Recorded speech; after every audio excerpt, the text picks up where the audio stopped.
अभिषेक मिश्रा केंद्र सरकार की नई बहाली नीति जिसको अग्निपथ का नाम दिया गया है, उसको लेकर देश भर में बवाल है। फैसला सही है, गलत है, इसको लेकर बहस छिड़ी हुई है।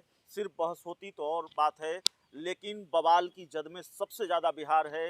बिहार के कई जिलों में इंटरनेट सेवाएं पिछले कई दिनों से बंद हैं और इसको लेकर बयानों का सिलसिला भी लगातार जारी है। इस वक्त हमारे साथ बिहार सरकार के मंत्री और बीजेपी के कद्दावर चेहरे, न सिर्फ कद्दावर चेहरे बल्कि बीजेपी के फायर ब्रांड नेता बिहार में नीरज कुमार बबलू हैं हमारे साथ। सर, लगातार बिहार में इंटरनेट सेवाएं बंद हैं, बवाल है और यहाँ तक कि आपका जो पार्टी का दफ्तर है वहाँ पर पुलिस का पहरा है। देखिए, जो भी बिहार में हो रहा है हम समझते काफ़ी गलत हो रहा है और जो लोग उपद्रव में शामिल हैं निश्चित रूप से ये विपक्ष के गुंडे हैं। कोई हमारे छात्र नहीं है, स्टूडेंट नहीं है, कोई इसमें सेना भर्ती के जवान नहीं है। ये विपक्ष के द्वारा सुनियोजित किया गया है सरकार को बदनाम करने के लिए, क्योंकि सरकार बेहतर काम कर रही है और विपक्ष के पास कोई मुद्दा नहीं बच रहा है। विपक्ष को लग रहा है कि सारा मुद्दा हमारा लूट रहा है, हमारे पास कुछ है ही नहीं, इतना बेहतर काम सरकार कर रही है तो हम आखिर करें क्या। ये छात्रों के कंधे पे बंदूक रख के छोड़ने का काम किया गया है।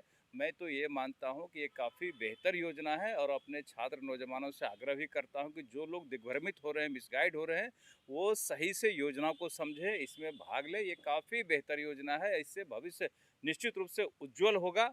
और सबसे बड़ी बात है कि इसमें आरक्षण का भी बात आ रहा है कि भाई विभिन्न विभागों में इसे आरक्षण दिया जाएगा। थल सेना है, वायु सेना है, हर जगह भर्ती होगी। कई स्टेट इसको भर्ती करने तैयार है।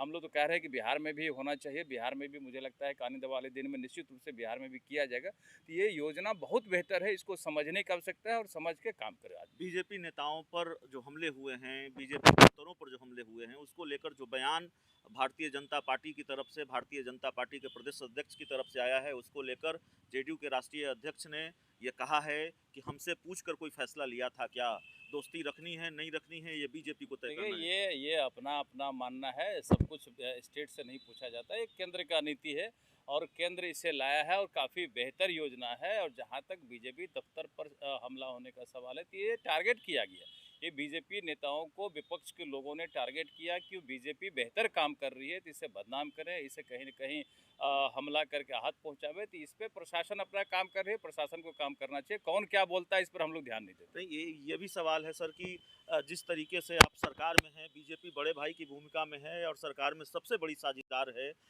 उसके बावजूद भारतीय जनता पार्टी के प्रदेश अध्यक्ष को ये सवाल उठाना पड़ता है अपने ही प्रशासन पर और ये कहना पड़ता है आगे ये हुआ तो ठीक नहीं हुआ। देखिए, कोई भी घटना घटती है तो इस पर तो सवाल उठेगा ही। सवाल उठता है तो इस पर कार्रवाई होगी। प्रशासन लगी हुई है, चिन्हित किया जा रहा है, जो भी दोषी है उसे गिरफ्तार किया जाएगा और इस पर बयानबाजी नहीं होनी चाहिए।